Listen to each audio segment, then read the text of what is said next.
Now we know it's Boston, so can you give us some high-line ideas of what you think of the team and how they match up with the Warriors?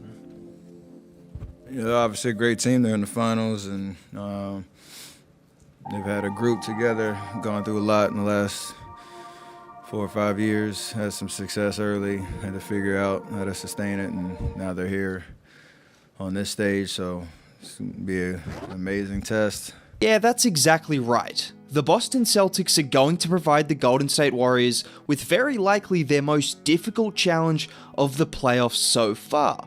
But even with that being said, how can you pick against a team that is 12-4 in these playoffs? How can you pick against a team that has been to 6 finals in 8 years and won 3 championships?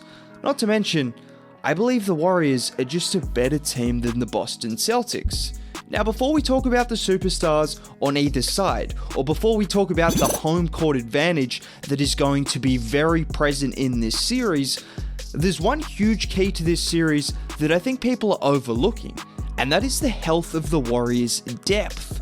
Otto, GP2, and Andre. 3 guys that are key pieces that have been injured, and 3 guys that, when healthy, can be major factors in a series against a team like Boston, who have a lot of length on offense. When you compare the depth of Boston to Golden State, it's clearly the biggest difference between the two teams.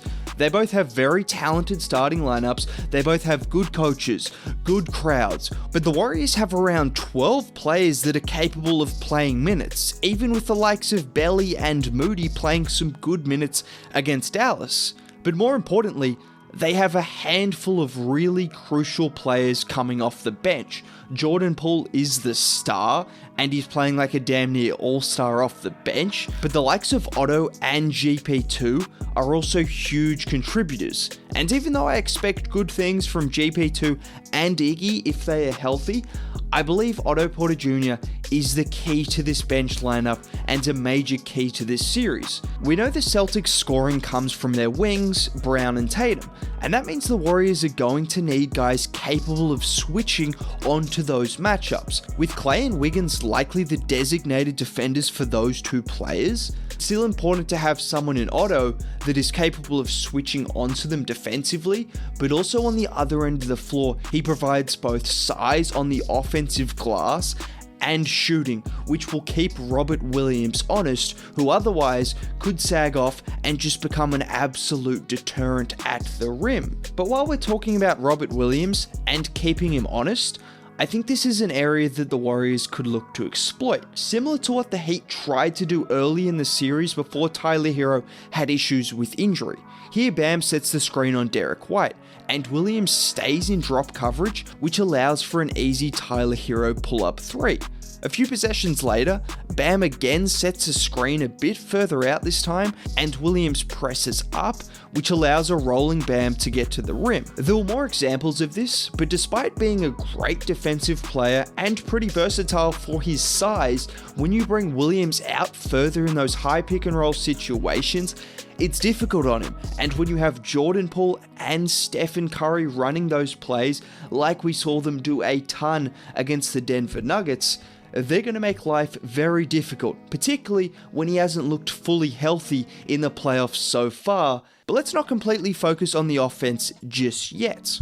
Defensively, the Warriors are once again going to rely very heavily on everyone's favorite 3-and-D wing, and that's Mr. Andrew Wiggins. And he will have the matchup of Jason Tatum. They've matched up once this year, and although Tatum ended with a relatively efficient 27, pretty much all of those points came when Wiggins was either off the floor or when Tatum got a switch onto a big. And although switches will still occur, I expect the Warriors to match Wiggins' minutes directly with Tatum, similar to what they did often with Luka last round.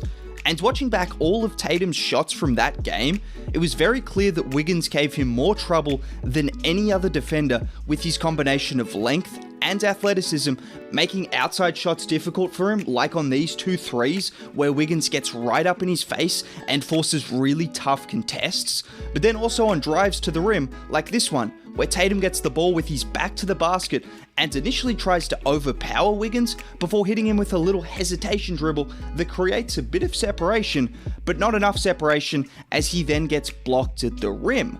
Now, I fully expect this to be the toughest matchup Tatum has faced so far in these playoffs. When you factor in the help side defense and the switching ability of Draymond Green, along with the Warriors hopefully getting back those three guys I mentioned, and with Wiggins defending at an elite level following his job on Luka Doncic. In theory, he's pretty much a perfect matchup for Tatum. But getting back to the offense, offensively the Warriors are going to need to push the pace. They've been the 5th fastest team in the playoffs so far, and have done a good job at that, but it's particularly crucial against a team like Boston, who are incredibly difficult to score against in the half court. I mentioned the potential of the high pick and rolls, and we also saw the Heat attack Derek White, who's by no means a poor defender, he's actually a pretty good one, but potentially the weak link in a really good defense. And I think the Warriors are going to have to do what they do best, which is force defensive errors and miscommunications through off the ball movement and an up-tempo style of basketball. But don't get it twisted as well. The Celtics are going to have their work cut out for them. In fact, the only team the Celtics have played with more than one good perimeter creator was the Brooklyn Nets in round 1, and they averaged an offensive rating of 115 against Boston, which is way above what the Bucks and Heat managed. And now the Celtics face a team in Golden State that present those same challenges, but just on steroids. For example, this is what the Warriors can do. Steph gives the ball up to Draymond after drawing 2 defenders. He gets it back with 2 defenders on him, and quickly kicks it to Wiggs, who kicks it to Poole, and Poole fakes the look off to Clay before dumping it off to Draymond. But just think about those names for a second. This is why it's almost impossible to help over and then recover against Golden State, because Wiggins, Clay, Poole, and even Draymond can attack you off the Steph double team, and then eventually it's going to be an open 3 or an open layup, or you play single coverage against Steph and Curry, and well, I don't need to tell Warriors fans what it's like if a team tries to play single coverage against Steph and Curry. And this is where it's going to be tough for the Celtics, because even them being a great switchable team, you saw what happened against Dallas. Even guys like Reggie Bullock, Dorian Finney-Smith were getting blown past by the likes of Steph Curry and Jordan Poole, because those guys are a different level of explosiveness, and the 1 or 2 weak links in the Celtics defense will get exposed, because even guys like Wiggins will take them off the dribble. But the last time the Celtics played the Warriors, they won. But the Celtics have a winning record against the Warriors in the Steve Kerr era. These are the things that I'm hearing from people.